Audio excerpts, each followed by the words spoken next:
Afternoon, folks. It's time for the first hobby nightmares of the week. I have only read these once, and I read them a few days ago, so you have to bear with me. But first of all, big thank you to Composite Games, the partner on the channel. Please head down below to get 20% off all of their inventory, or most of their inventory, on Games Workshop products. And if you use the code Northern Exile that is down below, you will receive an extra 5% off, which is 25% off at checkout, which means you are getting half of the Games Workshop staff discount. How amazing is that? So thank you very much. Each and every time you do it, it puts money into an account that I can then use to get prizes for our painting competitions and our Patreon competitions. So thank you very much. And let's carry on with the hobby nightmares. It's been a while since you've seen this screen, because it's been a busy old weekend in Hobbyland. We've been going on a lot of Games Workshop reveals. They revealed another thing today, which I don't know why they did Lucius the Eternal. I don't know why that is now today, because we just had Warhammer Fest, guys. You should have just done it then. Oh, God. Look, I really like the fact that we had a lot of cool opinions on the last video that we made. Also, I have to say, my point in the last video, right, and I'll say this once before I go any further, was that £125 is more than enough for any starter box set, including Horus Heresy. So anything, I thought that Horus Heresy was going to be way above £200. That was the quote that I got from my source, that it was going to be above £200. Games Workshop said it was going to be beneath £200. Okay, fair enough. But to me, beneath £200 means around £180. Let's be honest, right? Still way too much for a starter box set. I don't care what's in it. Right? That was my point. So, before we go anywhere, I just wanted to clarify that. That's my point from last video.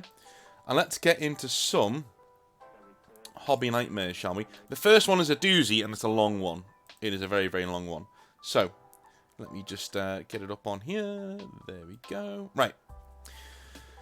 So, this is from Bob the Wonder Horse. And also, by the way, I will be streaming pretty soon. I think we're going to be doing Demon Hunters, Chaos Gate Demon Hunters. So, we also have super chats now and things like that on our live stream. So, if you wanted to use them, it's up to you. Go and do whatever you want. So, Bob the Wonder Horse says,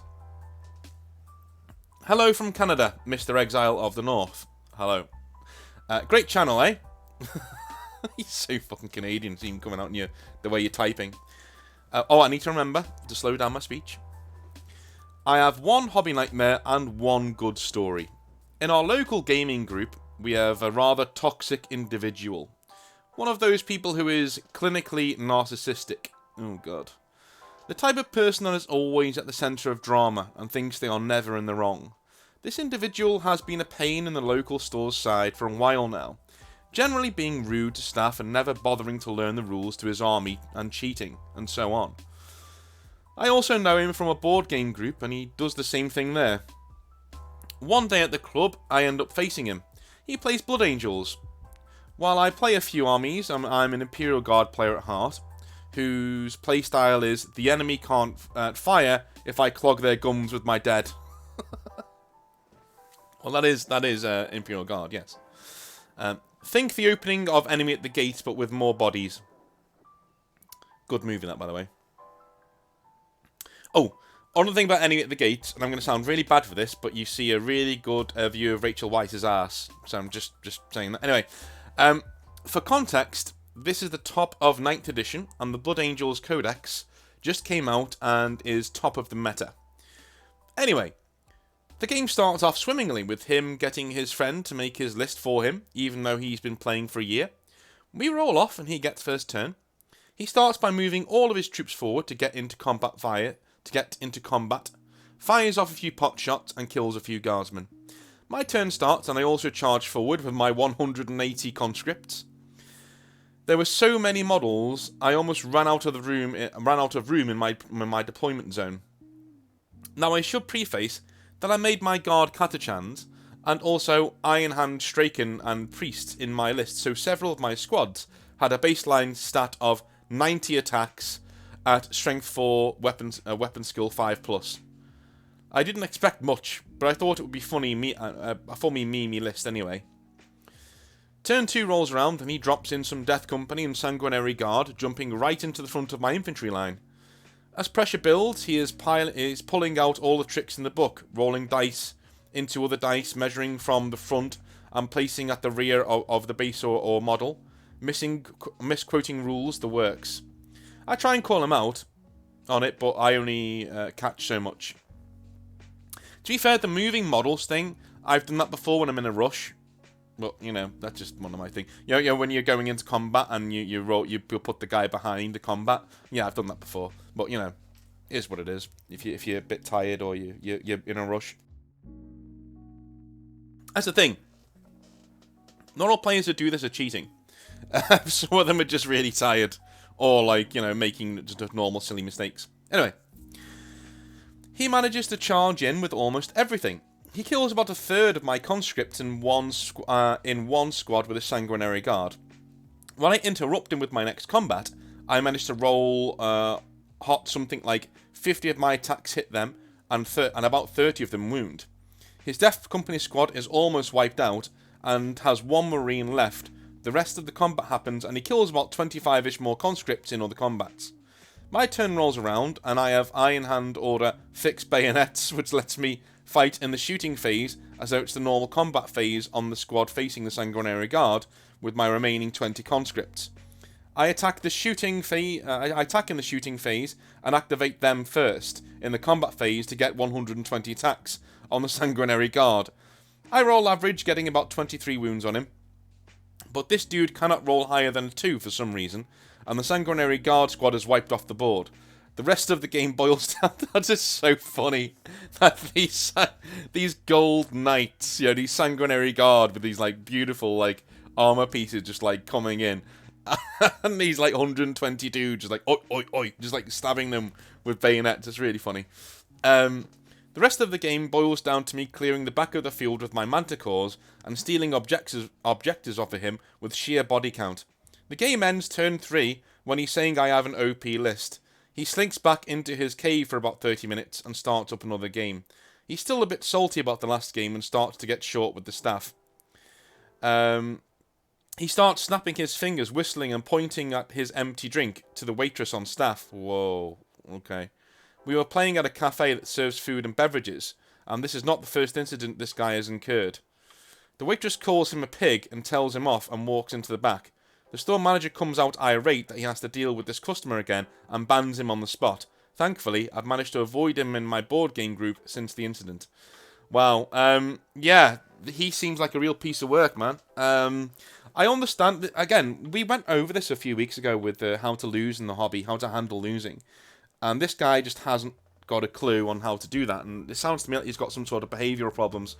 Not that you should blame all of your own issues on mental illness. I think that's a cop-out, to be honest with you. But at the same time, you know, I've known guys like this to have certain issues that are undiagnosed, or that, you know, they just haven't wanted to share. But still, appalling behaviour, and there's no excuse to do. Like, doing that to the waitress is a really shitty thing to do. Always tip your waitress, you know, that sort of a thing. Not nice. Absolutely not. Be classy, you know. Anyway. Part 2 of the good story.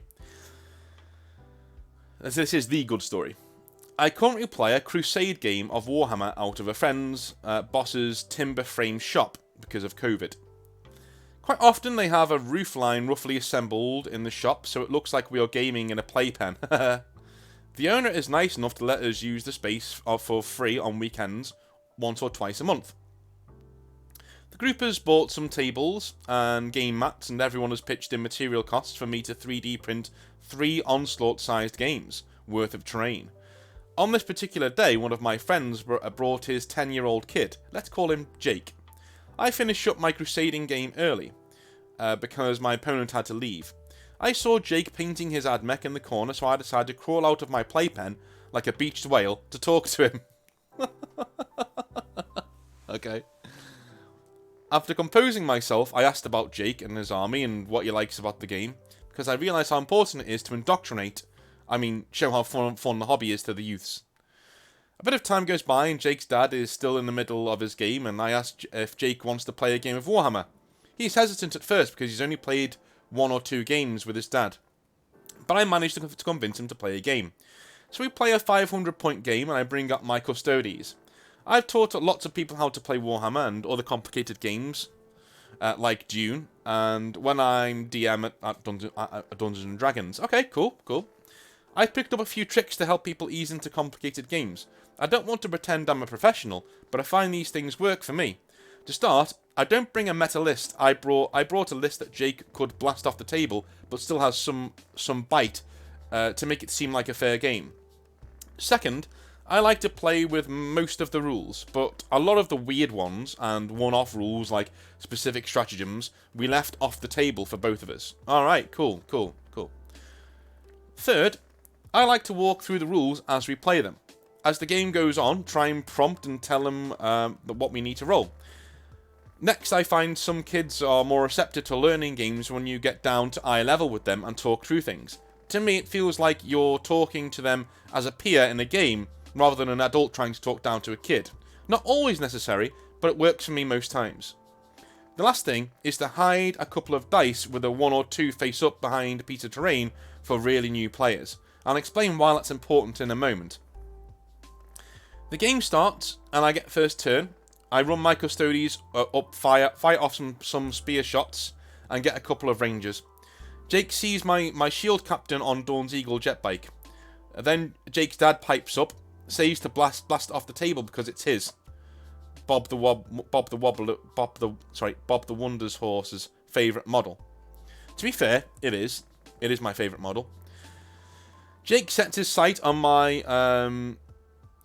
guy and blasts him and some spear custodes off the table.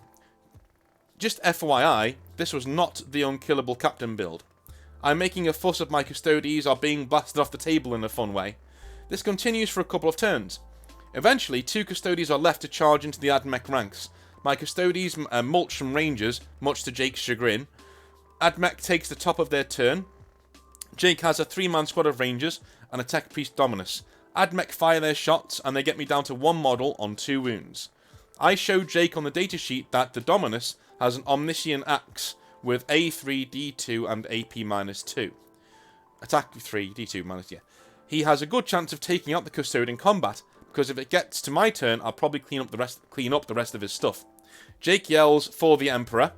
I don't correct him. And he gets 1 wound on me. I roll my saving throw behind the terrain. I get a 4, which would have saved him if I didn't pick up a dice with 1 that I had placed earlier. I say, "The machine god is with you today." I ask what the tech priest's name is going to be, because every character needs a dope name after an epic deed. He can't think of one. But later that day, I get a text from Jake's dad saying thanks and that Jake had a blast and wants to come back again, to which the group said yes. Hopefully the indoctrination worked and he becomes a regular. I don't hide dice all the time, I only do it for really new players when a moment like this comes up, to help nudge the narrative into a cool ending. Also for tournaments and normal games, I either roll in front of the player on dice tray. I never want to be that guy. Awesome work with the channel, really appreciate the perspective you give on hobby and thanks. Oh, I have one question, he says.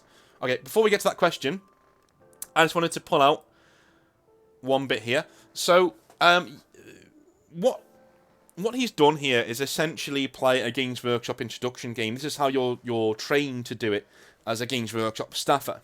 When somebody comes into the store, you are trained to, get them to the table and to make sure that they're having a good time. Now, the bad intro games that I've seen managers do, generally they stick to the rules and they want you to have all of these convoluted things and they start throwing in rules at you that don't make much sense. What he's done here, Bob, is that he has done a really good job of boiling down what needs to be learned, right, and what doesn't. That's something that teachers do also, is that, when you have a complicated subject that you have all semester to talk about, it's what do I need the student to know so that I can progress him onto more advanced things. That's what Bob's done here. He's laid in the foundation on which more rules can be built upon as we go along. And not only that, but he's made sure that the guy is going to come away with a really good experience. I did once at Games Workshop have I think I've mentioned this before, but I had 2 sons, 2 brothers, and a dad, and an intro table. And for some reason, I was just really tired. It was the end of a Saturday. And we were doing an intro game, and I was doing the rules verbatim from the book, and I shouldn't do that, but I was doing it because I just couldn't be bothered making stuff up on the spot. But the rules actually pulled my ass out the fire, because we had the Dark Imperium box set, and we had the Death Guard fighting the Store chapter, and so we actually had I think it came down to there was 5 Death Guard left and 1 lieutenant on 1 wound, and this nothing to do with me. Like, the rules dictated almost, the dice rolls dictated that this guy killed all of the Death Guard one by one in combat, and it got more and more and more tense as it went on, till finally I had them both roll at the same time, because I didn't want the kid who's playing the Death Guard to, have a really bad turnaround and look, and it turns him off of the hobby. So I said, listen, you guys have fought this so well, I want you both to roll, right, your attacks at the same time, and then we'll see. They both rolled, they both had 1 attack that went through, they both had 1 attack that wounded, and I told them both to roll their saving throws, and whoever made their saving throw would win, right, and the other one who didn't, if they didn't, would lose, right, and we'd carry on this until somebody won. They both rolled a 1 and a 2 respectively, killing both of the models at the same time, and they both just like shouted and were just like going, "This is amazing!" Like, they both just killed each other, and I was like, "Yeah." So I described what happened. The Death Guard slams his axe into the chest of the Space Marine who's about to die, and in his final gasp of air, he takes his sword, his gladius, he reverses the grip so it's like a dagger, and stabs it straight through the eye socket of the Death Guard, who finally succumbs and collapses into a molten puddle of goo, that stinks of feces and stuff. So, yeah, it was a really cool, and that's the one time the game's actually got me out of a jam. But anyway, Bob says, I have one question. I have made a Thunder Warrior themed Custodes army for 2023's Adepticon armies on parade. I have pics if you want. Yep, please send them to me. I'm having them break out of a display in Trajan's vault. Oh, that's cool. Okay. I've got a list of other items in the collection. Most of the things that are commonly known are on it. And some 1d4 chance stuff like Abaddon's arms. A floppy disk with 100% reliable information on the Alpha Legion, a real Orc sniper, a Gene Stealer cult, all praise the Denim Lord Emperor, okay, and a pile of dead Rick and Mortys. I was wondering if you had any suggestions. Thanks, and cheers and thanks for the content. Well, it seems like you're going with the really cool theme there. That you're going for like a pop culture reference style thing of weirdness. I don't right now.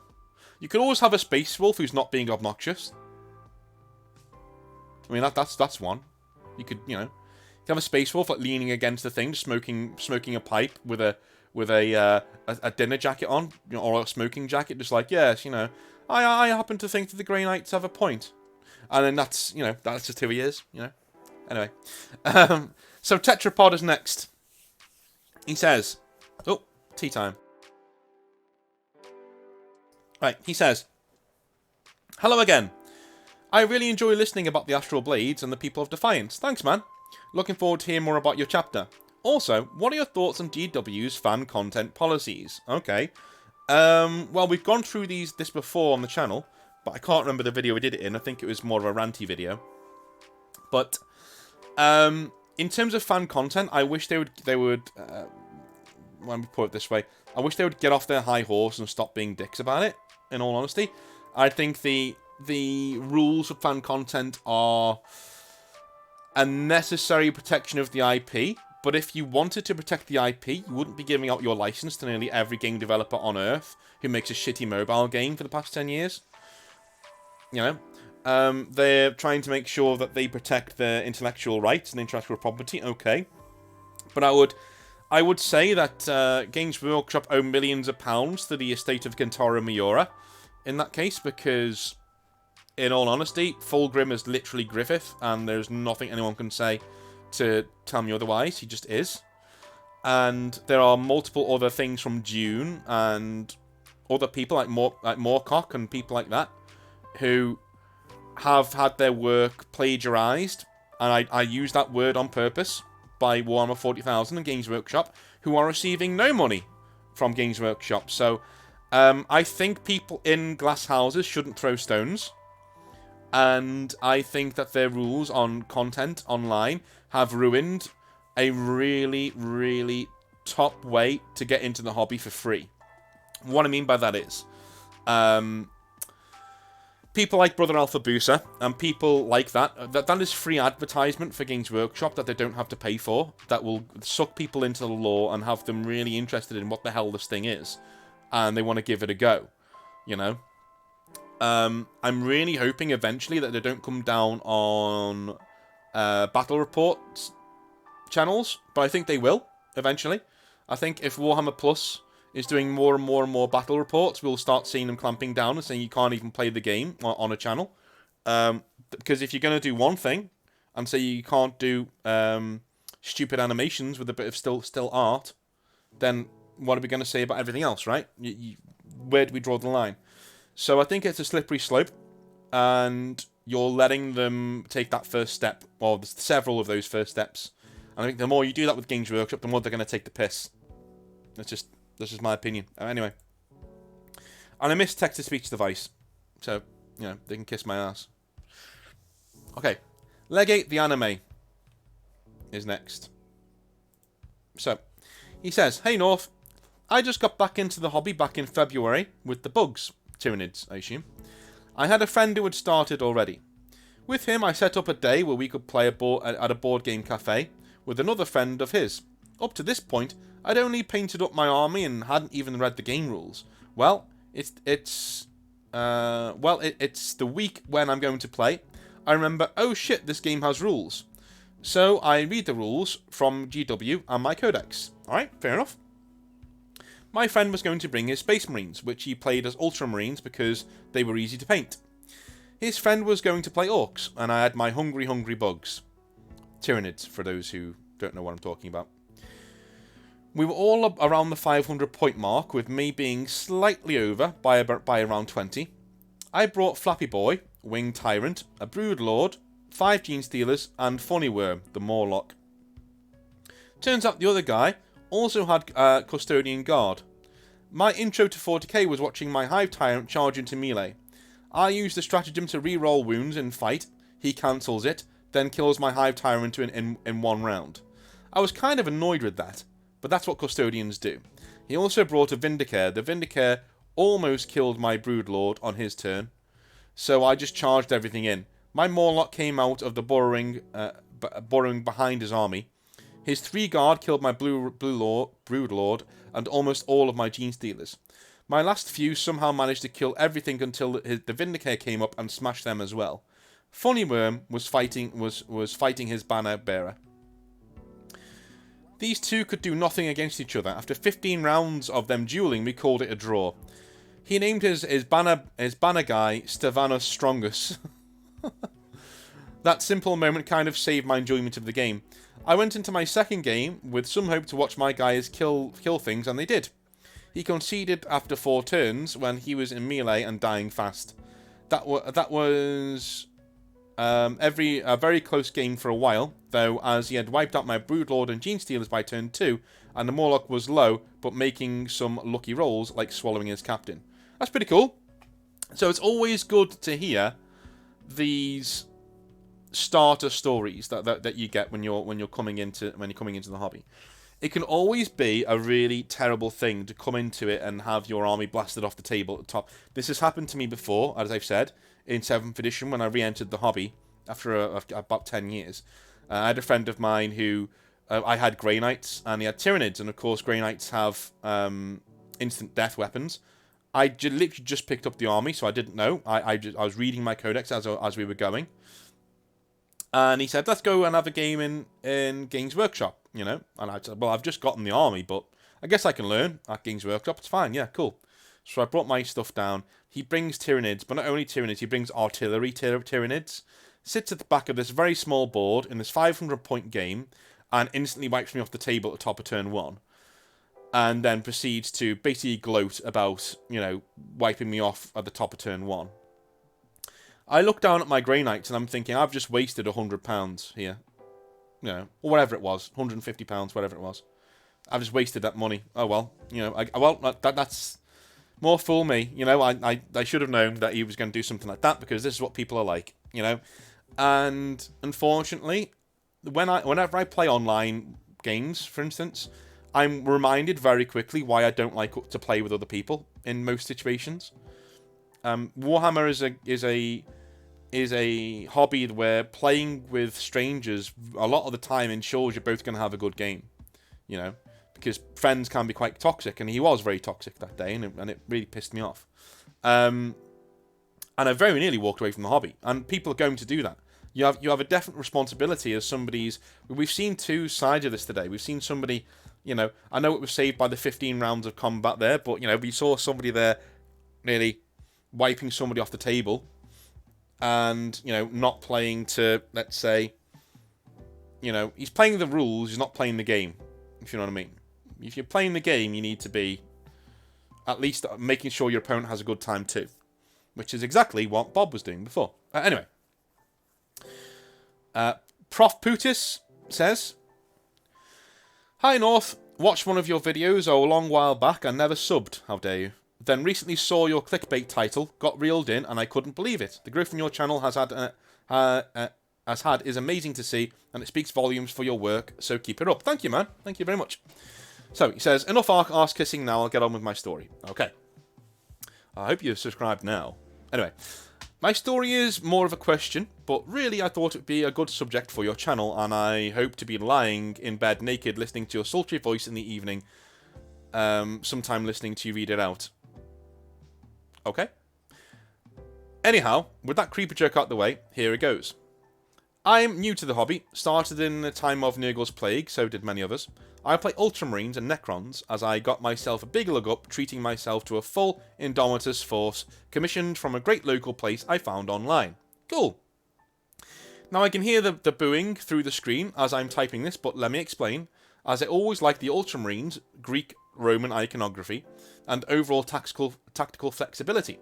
And I wanted to have a good starting amount of models that looked nice, so I could try to learn and play with my brother, who I then passed on the bug to, and now he is starting he is Kolkshun of the biggest and bestest. Okay, so I'm guessing he's got into orcs. If he hasn't, then that was a very weird sentence. Yeah, the Greek and Roman iconography thing. The thing with Ultramarines is, I think you can make an Ultramarine successor chapter with a better paint scheme than, even though it's really simple, than Ultramarines. So my paint scheme is really simple. It's silver and purple and gold. That's it, you know? So I think you can have Roman iconography, but make them, like, not blue, and not, like, you know, bog standard, these are the Marines that I got in the box, sort of a thing. But hey, is what it is, you know? You like what you like, and I'm very glad you're finding something that you like. We both play very laid back and try to have fun rolling dice while letting them tell the story without getting too sweaty. But both also like having our gamer power plays every so often too. That's standard 40k for me, yeah, standard. However, I have yet to really get out of my physical and metaphysical comfort zone of the flat and play, or hell, even meet someone else who does the hobby in real life, due to the fact that I'm wheelchair bound with several complex issues to my health. Without getting into medical details, let's just say it slows down my play with a lot of things, such as reach issue and frequent trips to the toilet. Okay, I would really appreciate your advice in helping me step into, see what I did there, the real world, and finding my destined Warhammer mates to play and have a laugh with. Thanks. Okay. First of all, the Discord, you're in it. You're already on the Discord, so. I'm going to talk to a few of the admins, and I'm going to get a game finder up on the Discord where you guys can get together. If you're watching this, admins, remind me, please. I'm making a note of it right now. Okay, so remember to get game finder on Discord. Yeah, so use that when it's up to say where you are and what kind of a game you want to play. And hopefully people will be able to say, hey, I live near there. Hey, do you want to get together for a game? And blah, blah, blah. And hence you start getting into the game of Warhammer 40,000. It seems like you're playing with your brother as well. I think that's really cool because it's the hardest thing to do, to jump into the hobby and do it on your own. So the best thing for you to do is to go together to a local gaming group or anything like that. I will tell you now, every group you go to will be extremely understanding of whatever issue you have. The best thing to do if you require trips to the toilet is to go into a gaming venue and scope it out first. So maybe go with smaller games, like say, hey, do you have a table for me and my brother to do a 500-point game? They're always going to say yes, or if not, it'll be in like half an hour or so, Get on there, play a game. It takes about an hour and a half, soak up the ambiance, see if you like it, and test out what the facilities are. Like say, hey, do you have a toilet here? Because sometimes I require the toilet, blah, blah, blah. They'll be happy to help you. Games Workshop in general don't do that, so I don't recommend playing at Games Workshop. But to be fair, Games Workshop don't really do games in their stores anymore anyway, because they suck. So I'm guessing you need to go to a local hobby store. But every single one would be happy to cater to you. There'll be some of them that you walk into that you're immediately like, yeah, this is not for me, because our gaming space is upstairs and I don't want to use the stairs every single time. Fair enough, But there will be others that you'll be able to walk into and find and be very, very, very welcomed. And as soon as you find one, you'll be good. So, use the Discord when that's up and running. I would also use, Reddit and places like that to go and look for people. But at the same time, I think the Discord's a safer option, especially if you're a bit younger. And also, yeah, if you don't want to be tied down to a place that might not have a toilet or things like that to play a game, then just go in, and if it's a cafe or something, go in, have a cup of tea. Right? And just see. Just have a look around. Or go in and look at the models and have a look around. Test it out. See if it's for you. Right? Because you have certain needs. And let's be honest, if they cater to those needs, you're going to be giving them your business. So, yeah. That's what I would do. Anyway, let me know how it goes. And when the game finder is up, I will let you know. Okay? Alright. So, Redneck Barmer says, I wonder where this guy's from. Redneck Barmer says, hi, hope you're doing well today. I got started into Warhammer a couple of years ago and wanted to share a heartwarming story about my local community. I started with the Horus Rising audiobook. After hearing about how the Terminators crushed the Resistance on 6319, I was hooked. Bought a Terminator pack from my Barnes & Noble and went from there. Being right at the time the lockdowns happened, I didn't get to actually learn to play for the next year. I became part of the local trading and gaming groups, and one day, a particular post showed up on our local sales site. A local man was getting out of the hobby to take care of his newborn kid, and was wanting to get rid of his backlog. It was a deal not to pass up, so I messaged him and got the notice that I was the first to reply. When he gave me his whole collection, 3 large moving boxes and 3 tool chests full to the brim of models, 2 Dark Vengeance box sets, about 3,000 points of Forge World Krieg, wow, 4,000 points of Chaos Demons and 3,000 points of Grey Knights, ooh, you got my interest, and much, much, much more. I do in full inventory, but well, it would take forever. I really hope that guy is happy with his family because of what a gem this guy is. I'm now dividing up the spoils to my little brothers and some local friends who want to get into the hobby but can't afford it. Really wanting to spread the love. Hope you have a great day. That's fantastic. And again, this shows you like the affordable ways of getting into the hobby. Because not all of us will have a sibling or a friend like Redneck Barmer who's going to give you stuff. But at the end of the day, a really good way of getting into the hobby is searching out these deals. As I said to you, I think it was last month on the how to make your hobby affordable video. eBay is your friend. Etsy is your friend. Going onto these little groups and seeing what people have got to give to you for a certain price. Phenomenal stuff. I'm really, really, really happy you got your models. And keep sharing them around. This is what we need to do. We need to make sure that people are coming into the hobby and that they are getting a nice, fun time out of it for as little money as possible. Anyway, that'll do for me for now. Let me just go on to here. But, you know what I'm about to do. If you need a 25% off on your models, just like Redneck Barmer probably did with some of his, then head on to Composite Games and make sure that you give them some love because they do make sure that they sponsor the channel. They make sure that we have the models in the future that we're going to need for prizes and stuff. And you get 25% off of their inventory as a bog standard set. And if you use the code Northern Exile down below, another 5% is added onto that. So 25% off your next model purchase. I can't say it fairer than that. Anyway, love you all a long time.